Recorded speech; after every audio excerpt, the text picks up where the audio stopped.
முதலமைச்சராக பொறுப்பேற்ற பின் முதலாக டெல்லி செல்வதற்காக விஜய் சென்னை விமான நிலையம் வந்துள்ளார். இதுகுறித்த கூடுதல் விவரங்களை எமது செய்தியாளர் யுவராஜ் வழங்க கேட்கலாம். வணக்கம் யுவராஜ், இதுகுறித்த கூடுதல் விவரங்கள். வணக்கம். முதலமைச்சராக தமிழ்நாடு முதலமைச்சர் விஜய் பொறுப்பேற்ற பிறகு முறையாக டெல்லி செல்ல இருக்கின்றார்.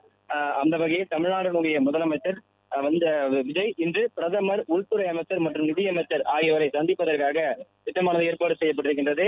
சென்னையிலிருந்து தனி விமானம் மூலமாக டெல்லி செல்லக்கூடிய முதலமைச்சர் இன்று பிற்பகல் 12:30 மணி அளவில் இன்று டெல்லி செல்ல இருக்கின்றார்.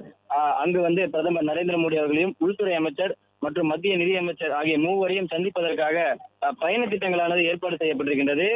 முதல் முறையாக வாழ்த்து பெறுவதற்காகவும் அதே போன்று மாநில சார்பில் இருக்கக்கூடிய பல்வேறு கோரிக்கைகளை வலியுறுத்தியும் கடிதங்களாக கொடுப்பதற்கும் தமிழ்நாட்டினுடைய முதலமைச்சர் முதல் முறையாக டெல்லி செல்வதற்காக பயண திட்டங்களானது ஏற்பாடு செய்யப்பட்டிருக்கின்றது.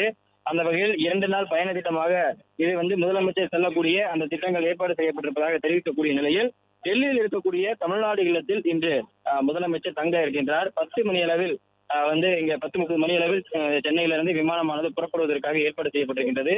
தனி விமானம் மூலமாக அவருடன் 9 தனி செயலர்கள் மற்றும் அவருடைய உதவியாளர்கள் என 9 பேர் முதலமைச்சருடைய சேர்த்து 9 பேர் இன்று சென்னை விமான நிலையத்திலிருந்து டெல்லிக்கு புறப்படுவதற்கு ஏற்பாடுகள் செய்யப்பட்டிருக்கின்றது. 12:30 மணி அளவில் டெல்லி செல்லக்கூடிய தமிழ்நாடு முதலமைச்சர் அங்கு இருக்கக்கூடிய தமிழ்நாடு இல்லத்தில் தங்குகின்றார். பின்பு முதலாவதாக 4:30 மணி அளவில் பிரதமர் நரேந்திர மோடியை அவருடைய அலுவலகமான தேவாசிர் பவனில் சந்திக்க இருக்கின்றார். பிரதமர் நரேந்திர மோடியை சந்திக்கக்கூடிய தமிழ்நாட்டினுடைய முதலமைச்சர் விஜய் அவரிடம் தேர்தலில் வெற்றி பெற்றது தொடர்பாகவும் வாழ்த்து பெறுவதற்காகவும் அதே போன்று தமிழ்நாடு சார்பில் இருக்கக்கூடிய சில முக்கிய கோரிக்கைகள் அதாவது மத்திய அரசிடமிருந்து மாநில அரசிற்கு தேவையான கோரிக்கைகளையும் அதே போன்று வளர்ச்சி திட்டங்கள் குறித்தான தமிழ்நாடு சார்பில் இருக்கக்கூடிய கோரிக்கைகள் உள்ளிட்டவை கடிதமாகவும் மனுவாகவும் கொடுக்கப்படுவதற்காக ஏற்பாடுகள் செய்யப்பட்டிருக்கின்றது. அதன் பிறகாக மாலை 6:45 மணி அளவில் உள்துறை அமைச்சர் அமித்ஷாவை அவருடைய அடல் ஆபாஸ் ஊர்ஜா பவனில் சந்திப்பதற்காக ஏற்பாடு செய்யப்பட்டிருக்கின்றது. அங்கே உள்துறை சார்ந்து இருக்கக்கூடிய விஜய்க்கான சில விளக்கங்களையும் அதே போன்று உள்துறை சார்ந்து இருக்கக்கூடிய கோரிக்கைகளையும் தமிழ்நாட்டினுடைய முதலமைச்சர் அவரை சந்தித்து பேசுவதற்காக ஏற்பாடுகள் செய்யப்பட்டிருக்கின்றது. தமிழ்நாட்டினுடைய முதலமைச்சராகவும் விஜய் பொறுப்பேற்ற பிறகு முதல் முறையாக இந்த சந்திப்பு நிகழ்கின்றது.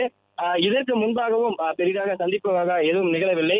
மத்திய அரசை விமர்சித்து தொடர்ந்து பேசியிருக்கக்கூடிய தமிழ்நாட்டினுடைய முதலமைச்சர் முதல் முறையாக இவர்களை சந்தித்து நேரடியாக உரையாற்ற இருக்கின்றார். அதாவது தமிழக வெற்றி கழகம் என்கின்ற கட்சி தொடங்கிய பிறகு முதல் முறையாக பிரதமர் நரேந்திர மோடியும் உள்துறை அமைச்சர் அமித்ஷா ஆகிய இருவரையும் முதல் முறையாக நேருக்கு நேர் விஜய் சந்திக்க இருக்கின்றார்.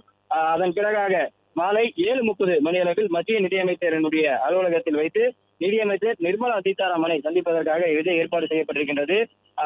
மத்திய அரசிடமிருந்து மாநில அரசிற்கு தேவையான பட்ஜெட் தொடர்பாகவும் அதே போன்று பல்வேறு வரி விலக்குகள் தொடர்பாகவும் விஜய் இது சார்பாக தமிழ்நாடு அரசினுடைய சார்பாக இந்த கோரிக்கைகளை முன்வைப்பதற்காக ஏற்பாடு செய்யப்பட்டிருப்பதாக தெரிவிக்கப்படுகின்றது.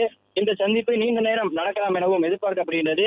மத்திய நிதியமைச்சரை சந்திக்கக்கூடிய இந்த சந்திப்பின் சார்பாக பல்வேறு கோரிக்கைகள் மாநில அரசின் சார்பில் இருக்கக்கூடிய பல்வேறு பட்ஜெட் சார்ந்த கோரிக்கைகளை முன்வைப்பதற்காக ஏற்பாடு செய்யப்பட்டிருக்கின்றது. இந்த மூவரையும் முதலாக விஜய் அரசியல் கட்சியை தொடங்கிய பிறகு முதலாக இன்று சந்திக்கின்றார். தமிழ்நாட்டினுடைய முதலமைச்சராகவும் தமிழ்நாட்டினுடைய முக்கிய பிரதிநிதி என்கின்ற அந்த ஒரு கோணத்தில் விஜய் இன்று இந்த மூவரையும் சந்திக்க இருக்கின்றார்.